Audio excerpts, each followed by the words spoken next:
Assalamu alaikum students. Today we are going to discuss about the topic that is cracking of petroleum. Cracking of petroleum students जो है topic ये बहुत ही interesting topic है.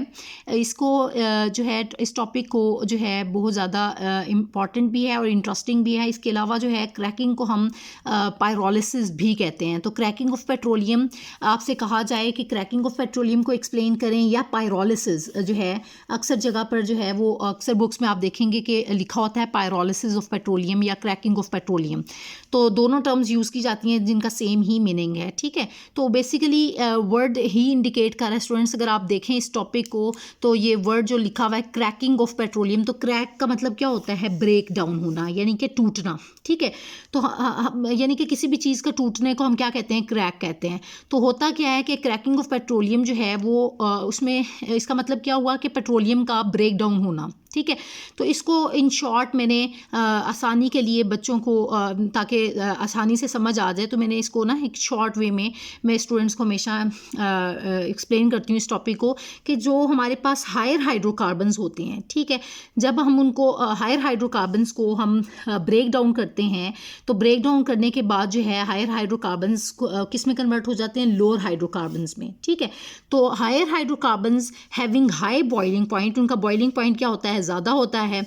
वो जब हम उनको ब्रेक डाउन करते हैं मतलब उनको क्रैक करते हैं यानी कि वो ब्रेक डाउन होते हैं तो वो लोअर हाइड्रोकार्बन्स में कन्वर्ट होते हैं. तो लोअर हाइड्रोकार्बन्स में कन्वर्ट होके they have low boiling point, तो उनका बॉइलिंग पॉइंट भी कम हो जाता है. सो इस प्रोसेस को हम क्या कहते हैं? इस प्रोसेस को हम कहते हैं क्रैकिंग ऑफ पेट्रोलियम. तो आपने शॉर्ट वे में इसको एक्सप्लेन किया कि क्रैकिंग ऑफ पेट्रोलियम क्या होता है. Basically higher hydrocarbons when break down they are converted into a lower hydrocarbons. This process is called as cracking of petroleum.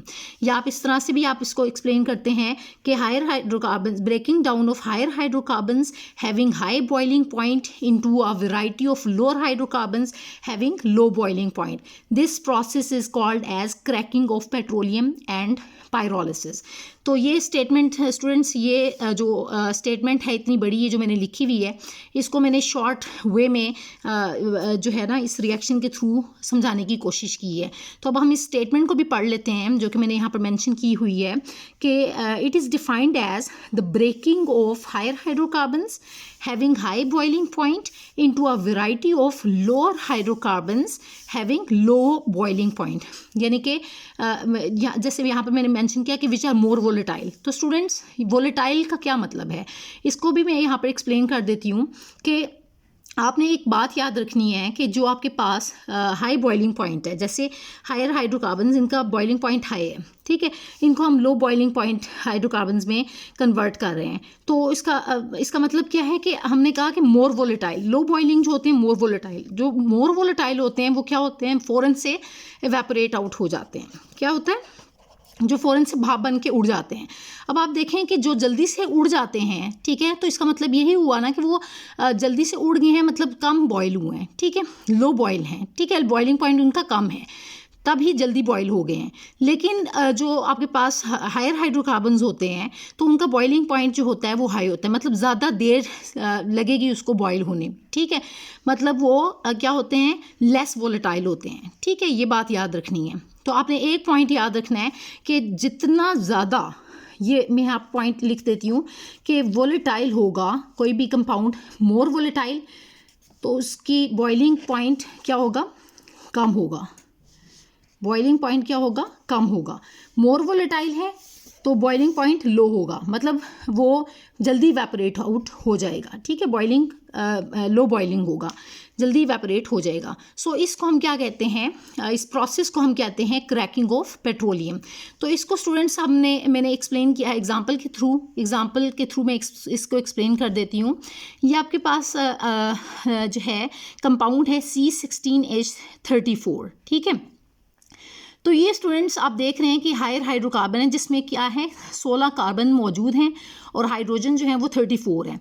इसको जब हम हीट करते हैं in the presence of 700 degree Celsius temperature, इतना ज़्यादा आपने हीट करना है इस टेम्परेचर पे, तो आप देख रहे हैं कि ये वैरायटी ऑफ लोअर हाइड्रोकार्बन्स में कन्वर्ट हो रहे हैं. मतलब आपको सैचुरेटेड भी और अनसैचुरेटेड हाइड्रोकार्बन्स इसके रिजल्ट में ऑब्टेन हो रहे हैं.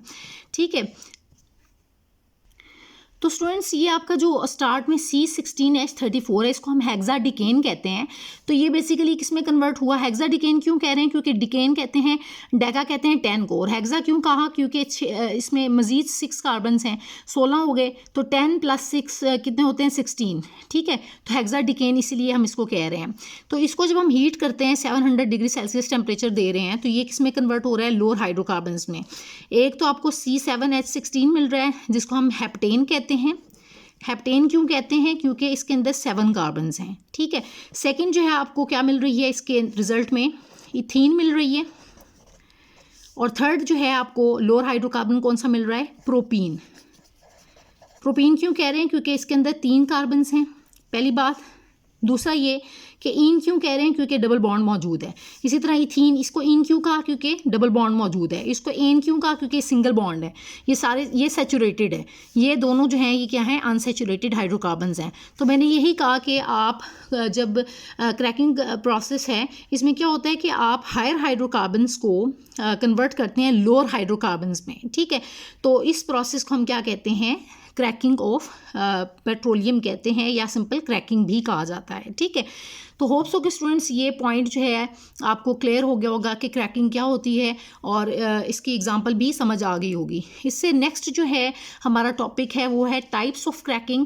ये इस लेक्चर में मैं आपको बता देती हूँ कि हमारे पास जो है क्रैकिंग की 3 टाइप्स हैं, लेकिन इसको जो है मैं अलग से नेक्स्ट लेक्चर में डिस्कस करूँगी कि जो है ये टाइप्स ऑफ क्रैकिंग जो 3 टाइप्स हैं, that is first one is thermal cracking, second one is catalytic cracking, and third one is steam cracking. तो ये तीनों 3 टाइप्स हैं क्रैकिंग की, जिसको जो कि बहुत ज़्यादा इंपॉर्टेंट हैं। तो होप्स हो कि स्टूडेंट्स आपको जो है ये इस लेक्चर में जो है वो आपको स्टेटमेंट जो है डेफिनेशन यानी कि क्रैकिंग के बारे में जो मैंने एक्सप्लेन किया है वो आपको अच्छे तरीके से आपने अंडरस्टैंड किया होगा। और इस जो है ये मैंने साथ में एग्जांपल जो आपको दी है, इसके थ्रू आपको ये जो टॉपिक है वो कंप्लीट अच्छे से समझ आ गया होगा। इससे रिलेटेड, इस टॉपिक से रिलेटेड कोई भी अगर आपको कन्फ्यूजन है तो वो आप मुझसे कमेंट्स में ज़रूर पूछ सकते हैं। तो टाइप्स ऑफ क्रैकिंग को जो है स्टूडेंट्स हम अपने नेक्स्ट लेक्चर में डिस्कस करेंगे। Thank you so much students.